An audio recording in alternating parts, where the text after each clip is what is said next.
더 13절까지 말씀 통해서 마지막 모습이 신앙입니다 라는 제목으로 말씀 함께 나누겠습니다.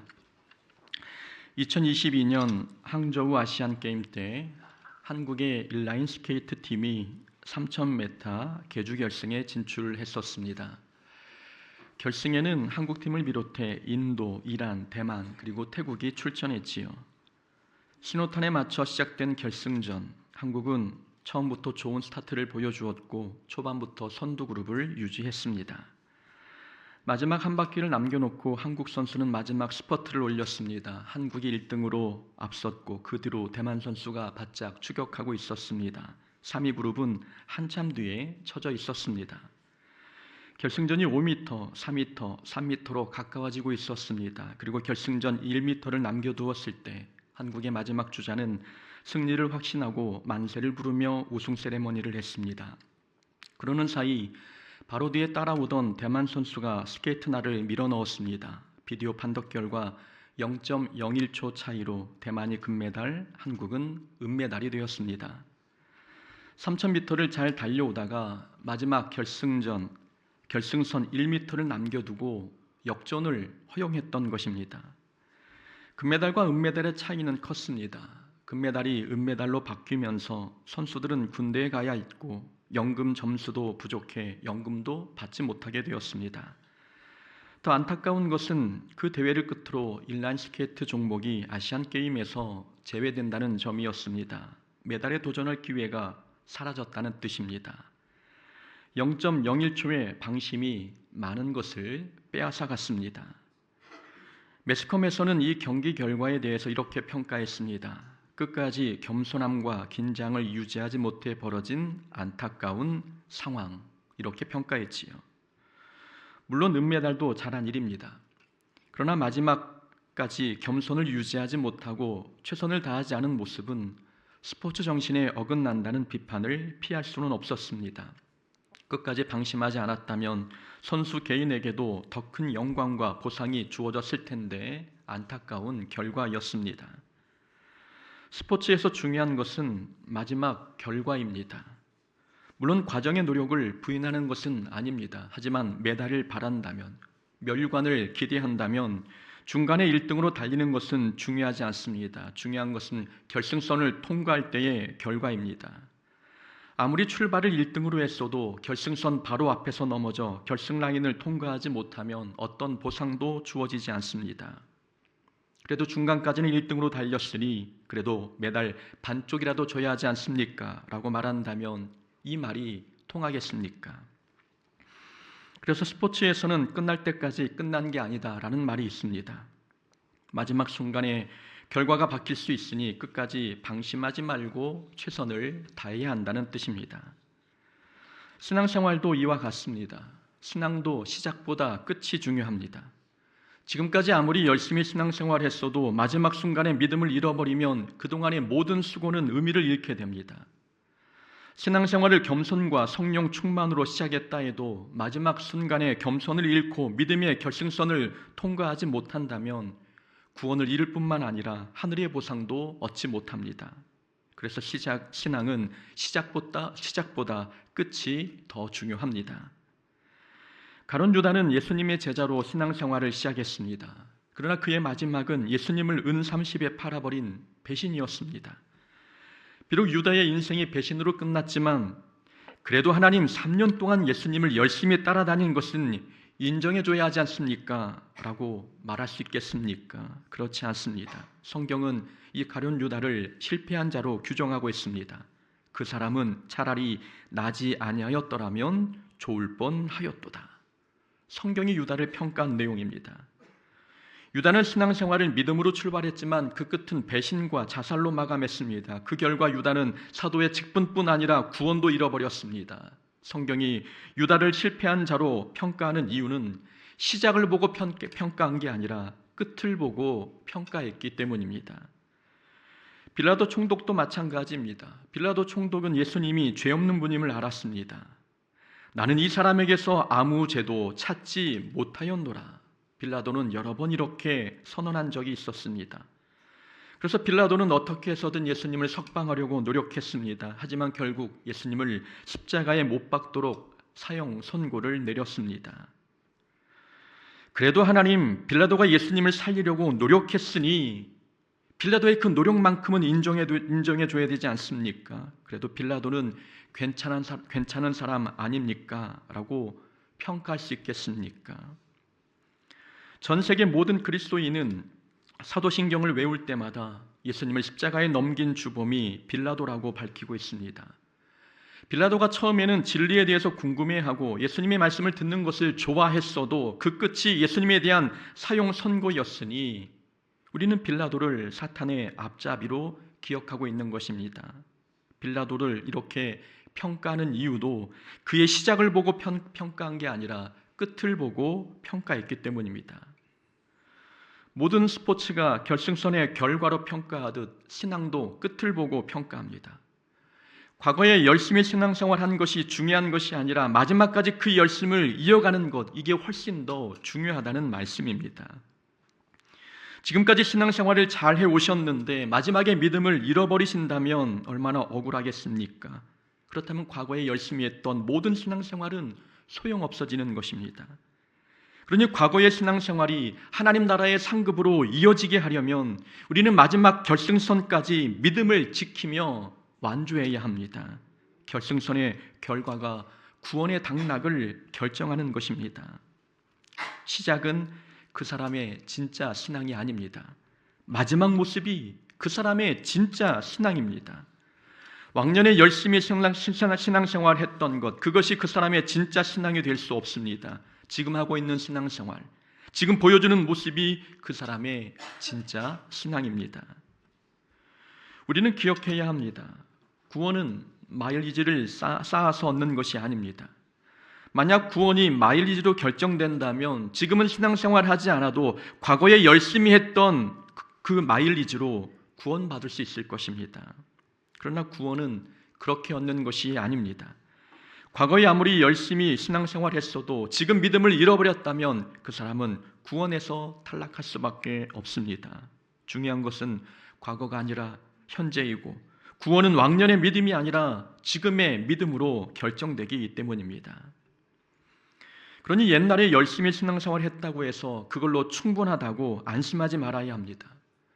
과거의 신앙이 오늘의 구원을 보장해 주지 않습니다. 과거는 과거의 신앙으로 살아야 하고 오늘은 오늘의 신앙으로 살아야 합니다. 그러니 신앙생활도 끝날 때까지 끝난 게 아니라는 심정으로 마지막까지 신앙을 잃지 않기 위해 힘써야 합니다. 진짜 신앙은 처음이 아니라 마지막 모습으로 평가받습니다. 오늘 본문 속 사울은 처음보다 끝이 좋지 않은 사람이었습니다. 그런데 사울도 처음에는 겸손하고 성령 충만한 사람이었습니다. 하나님께서 사울을 왕으로 세우셨을 때 어떤 불량배들이 사울은 왕이 될 감이 아니라며 조롱했습니다. 그래도 사울은 그 조롱에 반응하지 않고 잠잠했습니다. 그때의 사울은 분명 겸손한 사람이었습니다. 또한 사울이 첫 전투로 암몬과 싸울 때 그때의 사울은 성령 충만했습니다.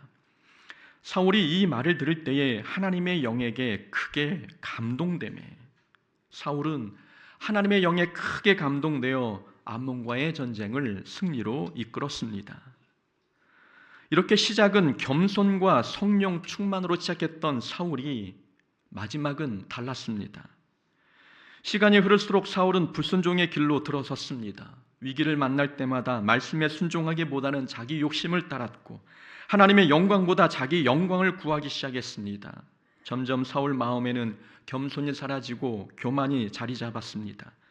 그러다가 결국 성령 충만으로 시작했던 그 인생이 오늘 전쟁에서 하나님의 도움조차 받지 못한 채 비참한 죽음으로 끝나고 말았습니다. 오늘 본문에 나타난 사울의 마지막을 보십시오. 사울은 블레셋과 싸우다가 세 아들을 잃고 본인도 큰 부상을 입었습니다. 이런 위급한 상황이라면 회개하고 하나님의 도움을 구해야 하지 않습니까? 그러나 사울은 하나님을 찾지 않았습니다. 대신 사울은 스스로 자기 칼에 엎드려 목숨을 끊었습니다. 블레셋 사람들에게 죽임을 당하는 것보다 스스로 죽는 것이 낫다고 판단했던 것입니다. 이런 사울의 마지막은 신앙 없는 모습이었습니다. 하나님의 자녀다운 모습이 아니었던 것입니다. 이렇게 사울의 인생은 시작은 은혜로웠지만 끝은 비극으로 마감되었습니다. 이런 사울을 보고 그래도 과거에는 성령 충만한 사람이었으니 그때의 모습을 봐서라도 구원해 주셔야 하는 것 아닙니까? 라고 말할 수 있겠습니까? 그렇지 않습니다. 믿음은 과거가 아니라 마지막 모습으로 판단하는 것입니다. 과거에 성령 충만한 사람이면 무엇하겠습니까? 지금은 하나님과의 관계가 깨져 세상 사람보다 못한 사람이 되었는데 말입니다. 과거에 겸손한 사람이면 무엇하겠습니까? 지금은 고집과 아집으로 똘똘 뭉쳐있는데 말입니다. 신앙은 끝까지 지켜야 의미가 있습니다. 아무리 처음 시작이 은혜로웠어도 그 은혜를 마지막까지 지켜내지 못하면 참된 믿음이라 할 수 없습니다. 그래서 신앙생활에서는 초심도 중요하지만 그 초심을 마지막까지 지켜내는 것이 더 중요합니다. 그런데 오늘 11절 이하에 전혀 다른 모습이 등장합니다. 바로 길르앗 야베스 사람들 이야기입니다. 블레셋 군대가 사울과 그의 아들들의 시신을 벳산 성벽에 매달아 두었습니다. 이 소식을 들은 길르앗 야베스 사람들은 밤새 달려가 그 시신을 내려 장사 지냈습니다. 그리고 7일 동안 금식하며 사울의 죽음을 애도했습니다. 길르앗 야베스 사람들이 사울을 위해 이렇게까지 했던 이유가 있습니다. 바로 사울에게 받은 은혜가 있었기 때문입니다. 과거 사울이 왕이 된 초기에 암몬 족속이 길르앗 야베스를 공격한 적이 있었습니다. 야베스 사람들은 요단 동편에 거하고 있는 므낫세 지파 사람들이었지요. 암몬 족속이 이 야베스 사람들을 공격했을 때 야베스 사람들은 화친 조약을 맺자고 제안했습니다. 그러나 암몬은 내가 너희 오른 눈을 다 빼야 너희와 언약하리라 라는 말로 조롱하며 그 제안을 뿌리쳤습니다. 그때 사울이 나타나서 암몬을 물리치고 야베스 사람들을 구원했습니다.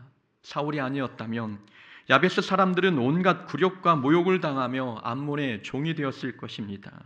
야베스 사람들에게 사울은 생명의 은인이었습니다. 그래서 사울의 시신이 벳산 성벽에 매달려 있다는 소식을 들었을 때 그들은 가만히 있을 수 없던 것입니다. 놀라운 점은 사울의 도움을 받은 그 사건이 40년 전의 일이었다는 점입니다. 40년이 지났지만 야베스 사람들은 그 은혜를 잊지 않았습니다. 이것이 믿음이고 신앙입니다. 야베스 사람들은 처음 받은 은혜, 처음 느낀 감사, 처음 사랑과 처음 신앙을 끝까지 간직했습니다. 사울은 40년의 세월이 흐르는 동안 하나님의 은혜를 잊고 믿음에서 완전히 멀어졌습니다. 그러나 야베스 사람들은 그 긴 세월 동안 받은 은혜를 잊지 않고 끝까지 기억하며 간직했습니다. 이것이 진짜 신앙인 것입니다. 과거의 신앙을 지금까지 이어온 모습, 마지막까지 은혜를 잊지 않고 기억하는 모습, 이런 모습이 하나님께서 원하시는 진짜 신앙의 모습입니다. 우리의 신앙은 어떻습니까? 우리는 처음의 신앙을 지금까지 잘 이어가고 있습니까? 아니면 왕년에는 열심히 했지만 지금은 하나님 앞에 부끄러운 모습으로 살아가고 있습니까? 하나님은 우리의 과거를 보고 평가하지 않으십니다.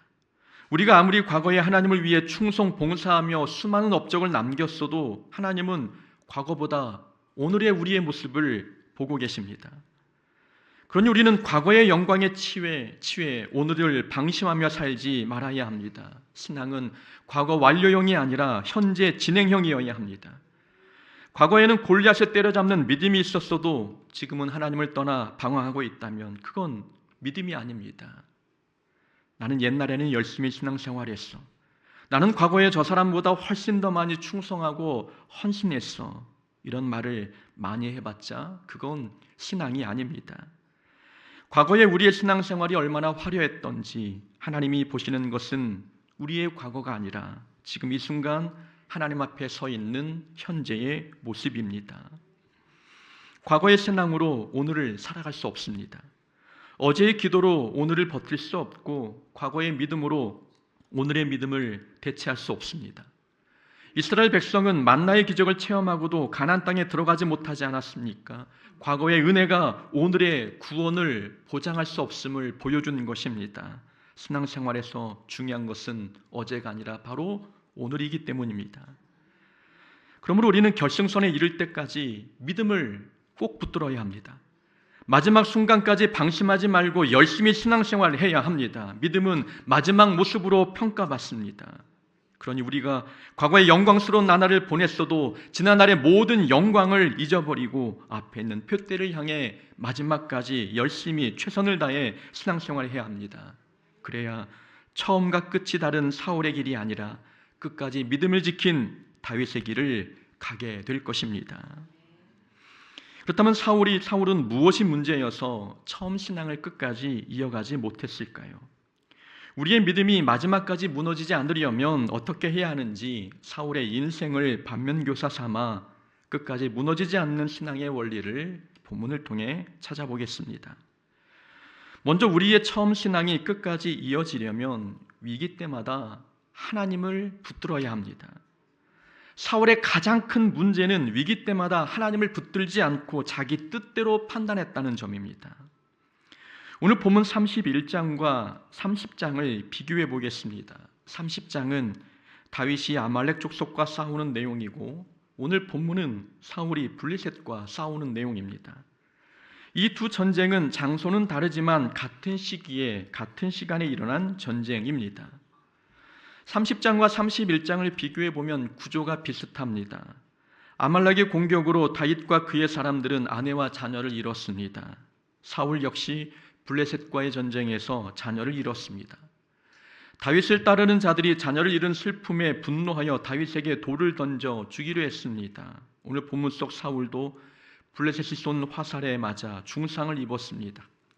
다윗도 죽을 위기에 놓였고 사울도 죽을 위기에 처했습니다.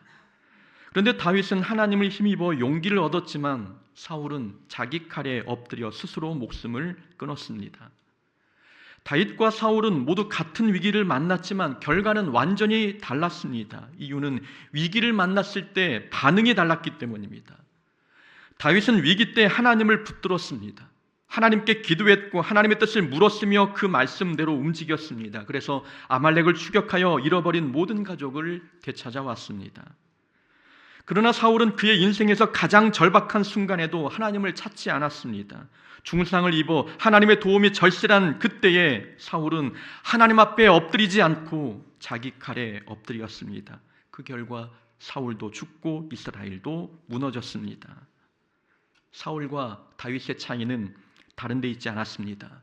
위기의 순간에 하나님을 붙들었느냐 아니면 자기 뜻대로 판단했느냐, 이 차이가 인생의 결과를 갈랐습니다. 위기는 누구에게나 찾아옵니다. 그러나 위기 자체가 우리를 무너뜨리는 것은 아닙니다. 위기 앞에서 잘못된 반응을 보일 때 그 잘못된 반응이 우리를 무너뜨립니다. 그래서 우리의 신앙이 마지막까지 이어지려면 위기 때 하나님을 붙들어야 합니다. 위기 때 자기 감정대로 행동하고 싶고 자기 고집대로 판단하고 싶어도 우리는 우리의 감정, 고집 모든 것을 내려놓고 먼저 하나님께 기도해야 합니다. 따지고 보면 다윗은 사울보다 훨씬 더 많은 위기를 겪었습니다.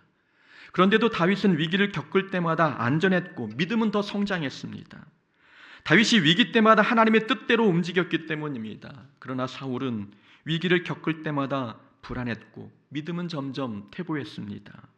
위기 때마다 하나님의 뜻보다는 자기 판단, 자기 고집이 우선이었기 때문입니다.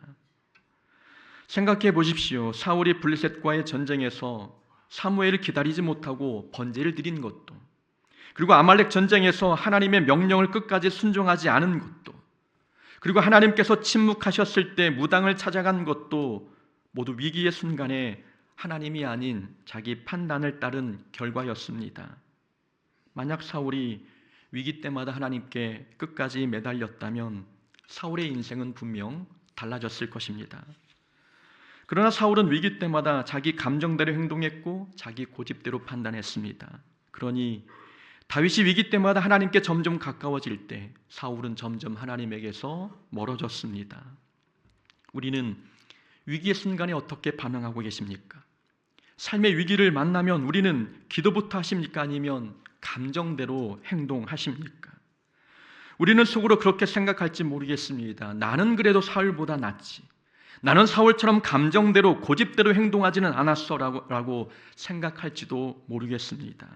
만약 위기의 순간에, 급박한 순간에 우리 입에서 기도보다 불평이 먼저 나왔다면 이미 우리는 사울과 같은 길을 걷고 있는 것입니다. 만약 우리가 결과를 미리 부정적으로 예측하고 쉽게 낙심했다면 그 또한 사울처럼 하나님이 아니라 자기 생각을 의지한 것입니다. 사울은 너무 쉽게 자기 생명을 스스로 끊지 않았습니까? 하나님께 도움을 구하기도 전에 미리 결과를 부정적으로 예측하고 쉽게 포기한 것입니다. 또한 우리가 위기의 순간에 사람부터 찾고 하나님은 뒤로 미뤘다면 우리도 사울과 다르지 않습니다. 사울은 하나님께서 침묵하시자 신접한 여인을 찾아가지 않았습니까? 하나님보다 다른 방법을 먼저 찾는다면 그것이 바로 사울의 모습입니다. 또한 우리가 급박한 순간에 감정을 거르지 않고 말하고 행동한다면 그 또한 사울과 다르지 않습니다.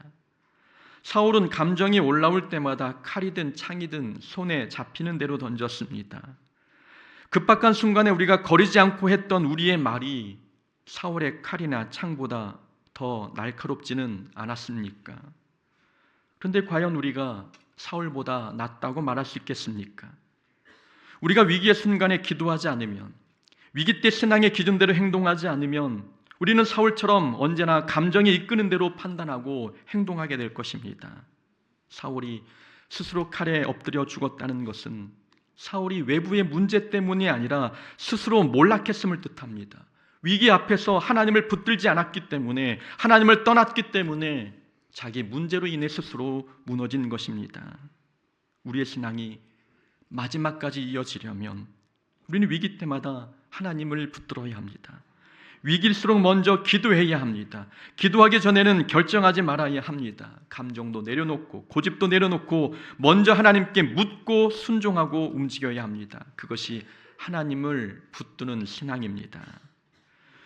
두 번째로 우리의 처음 신앙이 끝까지 이어지려면 겸손을 잃지 말아야 합니다. 겸손을 잃지 말아야 한다는 이 교훈은 우리가 식상할 정도로 많이 들어온 내용입니다. 그러나 겸손은 아무리 강조해도 지나치지 않습니다. 사울의 인생이 이렇게 비참하게 무너진 가장 큰 이유는 바로 교만 때문이었습니다. 8절 말씀을 보겠습니다. 그 이튿날 블레셋 사람들이 죽은 자를 벗기러 왔다가 사울과 그의 세 아들이 길보아 산에서 죽은 것을 보고, 여기서 죽은 것을 보고라는 표현에 사용된 히브리어 단어는 노펠림입니다. 이 노펠림의 원형 나팔은 높은 곳에서 떨어지다라는 뜻을 가지고 있습니다. 그러니까 오늘 성경은 사울의 죽음을 단순한 죽음으로 표현하지 않고 높은 곳에서 떨어진 죽음으로 묘사하고 있습니다. 이것이 말하고 있는 뜻은 무엇입니까? 사울의 몰락의 근본적인 원인은 교만 때문이라는 것입니다. 하나님보다 더 높아진 사울의 교만이 사울 자신을 높은 곳에서 떨어지게 만든 것입니다. 사울은 자신을 왕의 자리에 앉히신 분이 하나님이심을 잊었습니다. 사울은 시간이 흐르며 마치 자신이 자격이 되어서 왕이 된 것처럼 착각했습니다. 그래서 자기 자리를 지키기 위해 다윗을 죽이려 했고, 자리를 지키려는 욕심이 점점 그의 마음을 지배하기 시작했습니다. 처음에 겸손했던 사람이 자리에 대한 욕심이 생기면서 교만해졌고, 그 교만이 사울의 인생을 무너뜨렸습니다. 사울은 적군에게 죽은 것이 아니라 사실은 교만 때문에 무너진 것입니다. 성도가 무너지는 이유도 삶의 문제 때문이 아닙니다. 교만 때문에 무너질 때가 훨씬 더 많습니다. 우리가 마지막까지 믿음을 지키려면 겸손을 끝까지 붙들어야 합니다. 겸손은 하나님과 동행하게 하는 성품이고 하나님의 도움을 받게 하는 통로입니다. 만약 우리에게서 겸손을 잃어버린다면, 겸손이 사라진다면 하나님과의 동행도 끊길 것이고 하나님의 도움의 통로도 막혀버리게 될 것입니다. 그런데 우리는 겸손의 의미를 종종 혼동하는 것 같습니다. 대부분 사람들은 겸손하면 자기를 낮추는 것이라고 생각합니다. 이것도 맞는 말입니다. 그러나 겸손은 거기서 끝나지 않습니다. 겸손은 자기를 낮추는 것과 동시에 하나님을 높이는 것입니다. 하나님께서는 우리에게 겸손하라 하신 이유는 하나님이 높임을 받기 위함이었습니다. 겸손의 궁극적인 목표는 하나님을 높여드리는 것입니다. 다윗이 골리앗과 싸우려고 들떠 있을 때 다윗의 형 엘리압은 다윗에게 교만하다고 책망한 적이 있습니다. 나는 내 교만과 내 마음의 완악함을 아노니. 엘리압이 다윗에게 했던 말입니다. 다윗이 골리앗과 싸우겠다고 나선 그 행동이 과연 교만이었습니까? 아닙니다. 그건 겸손이었습니다. 인간적인 조건을 놓고 볼 때 다윗은 골리앗의 상대가 되지 않았습니다. 그럼에도 다윗은 담대히 골리앗과 싸워 이겼고 하나님의 이름을 온 천하에 높였습니다. 하나님의 이름이 높아졌다면 골리앗과 싸운 다윗의 행동은 겸손이었습니다. 겸손은 저는 아무것도 못합니다 라고 숨는 것이 아닙니다. 능력이 없어도 하나님을 의지하여 순종하는 것이 겸손입니다. 가진 것이 없어도 감사하는 것이 겸손이고 고난 속에서 기뻐하는 것도 겸손입니다. 그런 우리의 모습이 하나님의 이름을 높이는 행동이 되기 때문입니다. 겸손은 내가 낮아지는 것과 동시에 하나님이 높임을 받는 것입니다. 그러니까 우리가 겸손하려면 우리 자신이 얼마나 낮아졌는가만 생각해서는 안 됩니다. 우리의 말과 행동을 통해 하나님이 높임을 받고 있는가를 생각해야 합니다. 사울은 번제를 자신이 직접 주관함으로 인해 하나님께서 정하신 계명을 어겼습니다. 겉으로는 상황이 급박해서 어쩔 수 없었다고 겸손한 것처럼 말했지만 그건 하나님보다 자기의 판단을 앞세운 교만이었습니다. 또한 아말렉과의 전쟁에서는 하나님께 제물을 드려야 한다는 명분으로 하나님의 명령을 어겼습니다. 전쟁에서는 이겼으니 하나님이 높임을 받은 것입니까? 그렇지 않습니다. 하나님을 핑계로 자기의 죄를 정당화했으니 그건 하나님의 이름을 망령되게 일컬은 행동이었습니다. 이 또한 교만이었습니다. 그러므로 우리는 무엇을 결정하든 그 결정이 하나님의 영광을 위한 것인지를 생각해야 합니다. 우리가 열심히 봉사해도 그 봉사가 하나님을 높이는 것인지 아니면 자기를 드러내는 것인지 돌아봐야 합니다.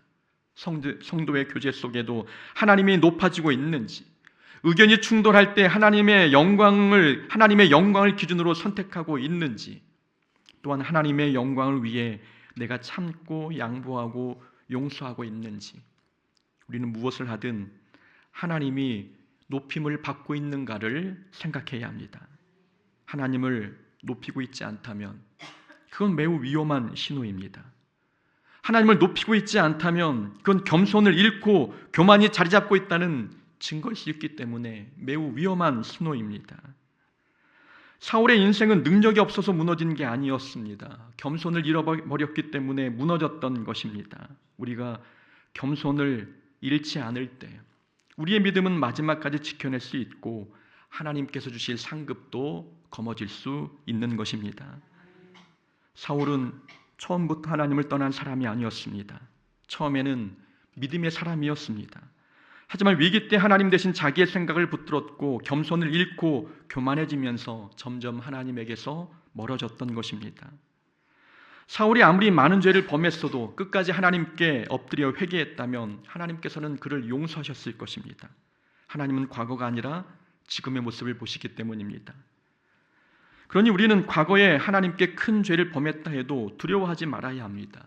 지금 우리가 하나님께 회개하고 하나님과의 관계를 회복하면 하나님은 우리의 과거를 묻지도 따지지도 않으십니다.